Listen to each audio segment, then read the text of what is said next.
This is perhaps one of the best books I've read in quite a long time, and I'm not just saying that because I happen to have written for the author's online journal, The Ecological Citizen. Hello everyone, welcome to my next review. This is Enchantment, Wonder in Modern Life by Patrick Curry. Enchantment is a profound human experience. We find it in our encounters with wonder, awe, or amazement. Enchantment can reveal significant truths, lead to deep values, and become central to a life well lived. This unique book explores enchantment in art, religion, and learning, love, food, and drink, and perhaps most significantly, in our relationship with the natural world. So this is an interesting book for me to read. It has a lot of parallels with the things that I write about and value, and also I don't believe I've ever read a book by an author who I have connections with. Not only did I write for the journal The Ecological Citizen, but also I've got a deep interest in Tolkien, and also of course I have a background in ecology. So with that said, and with that aside, so what exactly is enchantment? Let's begin with Patrick Curry's summary or encapsulation of enchantment. Its moments are short but deep. Eyes meet and everything is changed. Sharing a perfect meal, both the food and the love with which it was cooked, with a few close friends. Walking through a landscape charged with mystery. Being carried away by glorious music. Most simply, enchantment is an experience of wonder. Variations include awe, amazement, astonishment. It can vary in intensity from charm through delight to full-blown joy. Most of what I have to say concerns the last, or what we could call radical enchantment.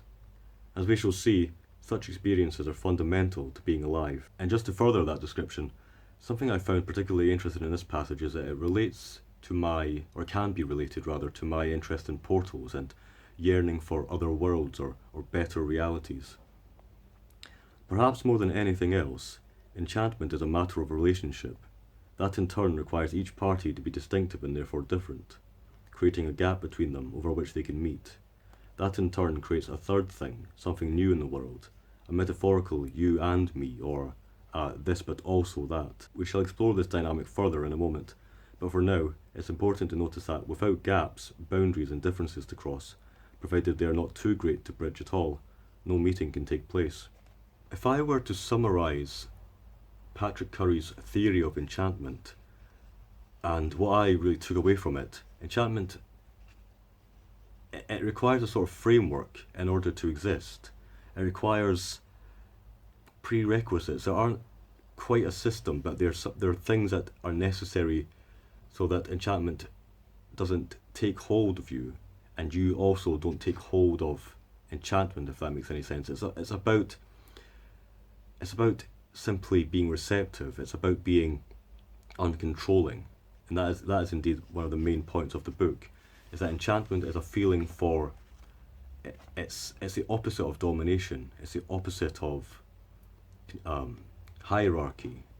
Enchantment is also about contrast and difference. Again, that harks back to this need for a gap to be bridged, two distinct parties that meet, and something new is made, a new synthesis. And there's also this idea of concrete magic. Enchantment is always an embodied encounter in an actual set of circumstances with a highly specific, indeed unique other. This person, or this place, or this work, here and this moment. It is therefore never abstract, generic, or universal. Like the natural world, when it has not been wholly industrialized and instrumentalized for our purposes, enchantment is what Weber calls concrete magic. What he means is that enchantment is both embodied and embedded, in and of this world, and spiritual, ineffable and deeply mysterious. That magic is not something added to the precise, concrete circumstances or floating above it. It is immanent in and as them. So just to get back to the content of the book, before we go further into the ideas of enchantment and passages that I found particularly stirring, this book looks at the different sectors or aspects of life and finds enchantment within them, but also it contrasts true enchantment with false enchantment in each of these different categories. So for example, love, art, religion, food and drink, learning, nature. So for example, to be enchanted by nature, I believe Patrick Curry would say, is to see a personality in a stag, and to feel the imminent presence of nature without necessarily putting anything onto it or trying to control it in any way, letting it come to you, I think, learning, a good example of enchantment in learning would be, I think, if I remember correctly, the contrast between um, being together with a teacher and being receptive to what he or she has to say, and really trying to get to grips with learning for its own intrinsic value, as opposed to the sort of artificial distance created by distance learning courses, Open University, for example. And this idea of using knowledge for a higher purpose, for example, to get a better job or to get prestige, something like that. So again, there's always ways that what I found particularly astute about this book and Patrick Curry's writing and observation of enchantment is how there are always enchantment to be there's enchantment to be found everywhere, but there's also things that you must look out for. Like you can easily slip into disenchantment. Food and drink, for example, that might be the contrast between eating fast and eating slow, which is just a very obviously surface level example. It might be considering the history behind the food as it's come to you, not just as it is on your plate, but all the different processes that made it. Art, the idea that, of course, commodification of art is supremely disenchanting, because all it is, it's not taking the art for what it is, it's purely, it's all about gaining notoriety, it's all about putting a price tag on something.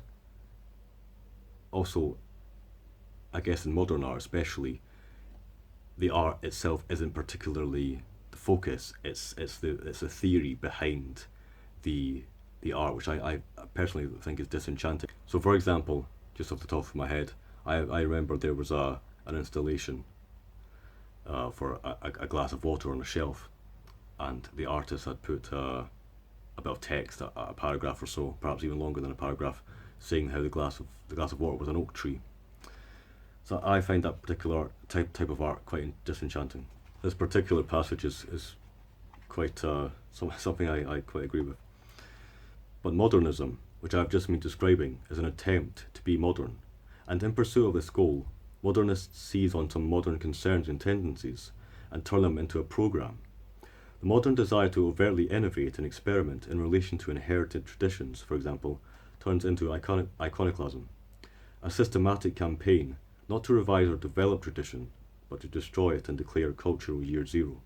And that word there, programme, another key concern in the book is this idea that to have a programme, to have some overt purpose, some sort of schema, is inherently disenchanting. But in terms of art, though, I would say that, and I'm not sure, maybe I haven't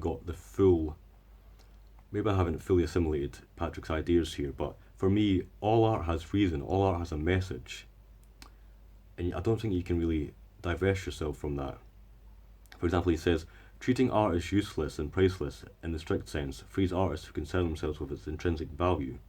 So I would say, for example, that I would write a story to increase enchantment in someone's daily life via sort of changing their perception. But I'm not sure if that sort of envelops the what we're talking about here, this idea of having a programme. Because of course, Patrick is a fan of Tolkien, of course, and Tolkien's entire purpose, and he did have a purpose, I think, was to increase enchantment and to give people a taste or an experience of fairy, of Elfland. So I don't think you can necessarily divest yourself from having a purpose or a message. There has to be some use. So I realise I'm skipping around quite a lot here, but indeed there's so much to say.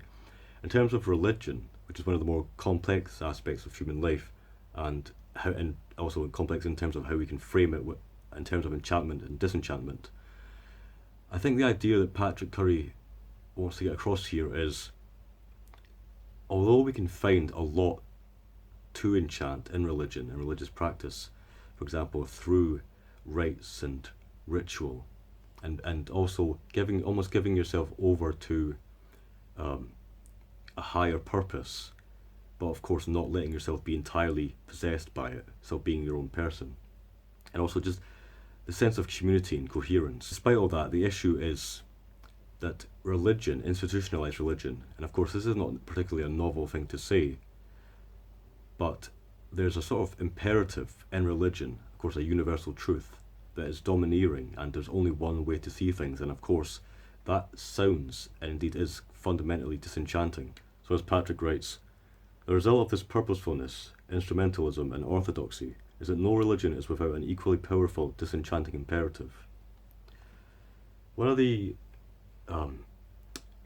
key examples he gives of pure enchantment in terms of religion is animism. The idea that everything has a personality, that immanent in all beings is some kind of essence which you can then engage with on a personal level. And again, it comes back to this idea of relationship. So there's no higher program, there's no scheme involved really. It is the world as it is. And speaking of the world as it is, one of the things I found interesting is, just since we're dealing with religion and ideas of transcendence and idealism and whatnot, Platonism. Platonism is interesting in that it seems to be disenchanting in that the world itself is a mere shadow.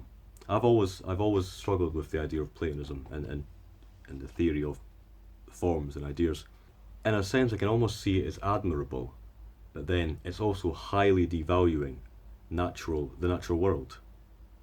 To think that this world is just a stepping stone to something higher is quite insulting in a way. So speaking of this grand narrative of control, of schematics, and again this domineering worldview, there is the other side of religion, scientism. What I found particularly interesting here is that scientific materialism and supernatural religion, they're both opposite ends of a spectrum. They're both disenchanting. Indeed, Patrick writes, scientific materialism and religious supernaturalism are thus the two great disenchanting monisms. That is why Horkheimer and Adorno says that reason and religion deprecate and condemn the principle of magic enchantment. Adherents of both compete for power. Secretly, however, they support each other by upholding the shared ideal of overall control and the shared mode of abstracting all concrete magic. So one of my absolute favourite parts of this book is when Patrick he goes on a bit of a rant, I have to say, although it's of course is well argued. The idea of the disenchantment of the world through capital and state and the modern project. There's an outlook, a particular frame of mind or worldview even, that is, it privileges tradition and the past, and I have to qualify that, and indeed Patrick himself qualifies it at the very end, but we'll get to that in a second. I just want to read this particularly insightful passage. The disenchanting results of the modern state can be seen in the streets, bleached white and lifeless by financial acidification, of every city in the overdeveloped world.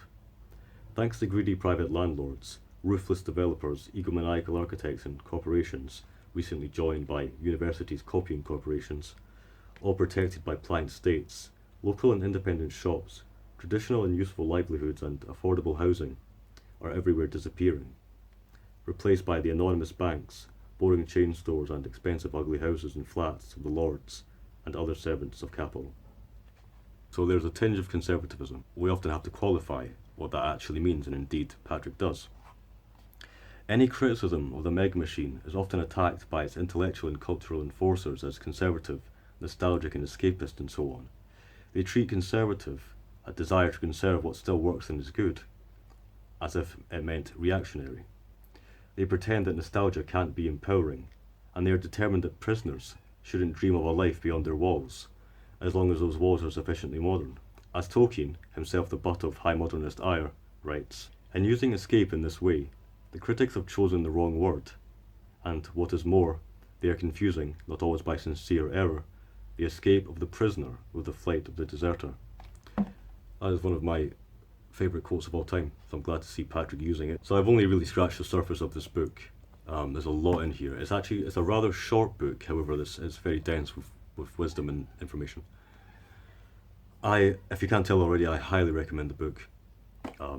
I wish I read it a lot earlier, in fact. So, thanks for watching everyone, until next time.